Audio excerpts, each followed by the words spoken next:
বোনদেরকে অনেক দিছে, ভাইরা গরিব আছে না অনেক। তো বোনরা বলল ঠিক আছে, বাবার সম্পত্তিতে আমাদের যে হক আছে, অধিকার আছে, এটা আমরা নিলাম না, এটা তোমাদেরকে দিয়ে দিলাম, তোমরা ভোগ করো। এরকম যদি তারা খুশি মনে দিয়ে দেয় তাহলে অবশ্যই কি হবে, সেটা জায়েজ। কিন্তু এখানে একটা জটিলতা হলো, ম্যাক্সিমাম আমাদের দেশের বোনেরা বা মেয়েরা বাবার বাড়ি থেকে হক আনে না। তার একটা কারণ হলো যে তারা মনে করে বাবার বাড়ির হক আনলে মানুষ গরিব হয়ে যায়। এরকম একটা কুসংস্কার আছে। কিন্তু মেয়েরা বাবার বাড়ির হক আনলে কি হয়ে যায়? আমার মনে হয় পুরুষতান্ত্রিক সমাজে এটা পুরুষরাই মনে হয় চালাই দিছে এই ভুয়া কথাটা, যাতে করে বোনরা আর না নেয়। বাপের সম্পত্তি নিয়ে ভাইয়ে ঠিকই বড়লোক হয়ে যাবে, সেটাতে গরিব হবে না, কিন্তু বোন নিলে কি হয়ে যাবে? এই ধারণাটা কি সঠিক? এটা ভুল ধারণা, এটা কুসংস্কার। ছেলেরা বড়লোক হয়, গরিব হয় কে? মেয়েরা। আল্লাহ কি মেয়েদের প্রতি আলাদা কোনো নিয়ম রাখছে নাকি? ভুল কথা।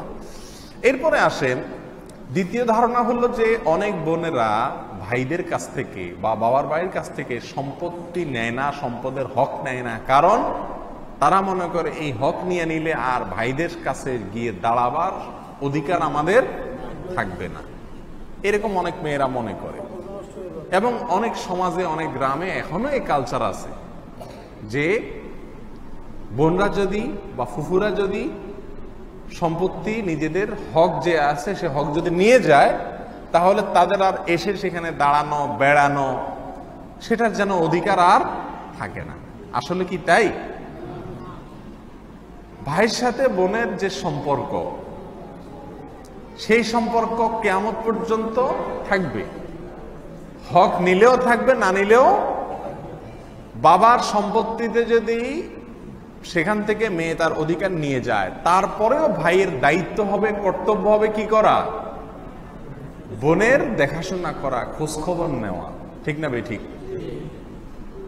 যদি বোন তার হক নিয়ে যায় তাহলে আর খোঁজখবর নিবে না। তার মানে কি ভাই যে বোনের আপ্যায়ন করে, বেড়াইতে আসলে একটু খাওয়ায় দেওয়া, এটা কি রেস্টুরেন্ট?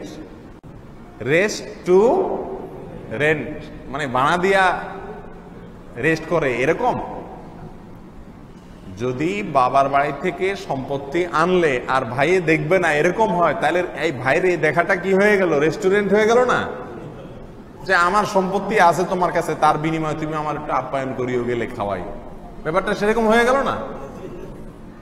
অতএব এটা ভুল ধারণা।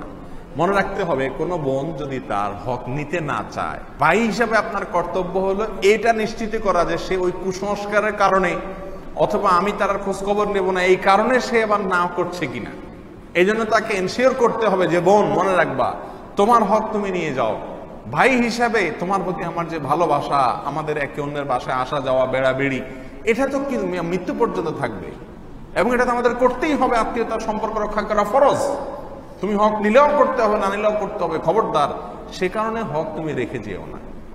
বোনকে পিড়াপিড়ি করতে হবে দেওয়ার জন্য, কারণ আমাদের সমাজের নেওয়ার কালচার নাই। কেউ নিলে এটাকে সমাজ ভালোভাবে অনেক সময় দেখে না। সেই জন্য জোর করে আপনার দায়িত্ব আপনার বোনকে দিয়ে দেওয়া। তারপরেও যদি বোন বলে না ভাই আমার অনেক আছে, আলহামদুলিল্লাহ, এগুলোর দরকার নেই, তোমরা কম আছে তোমরা নাও, তাহলে আপনার জন্য কি হবে? সেটা ভোগ করা জায়েজ হবে।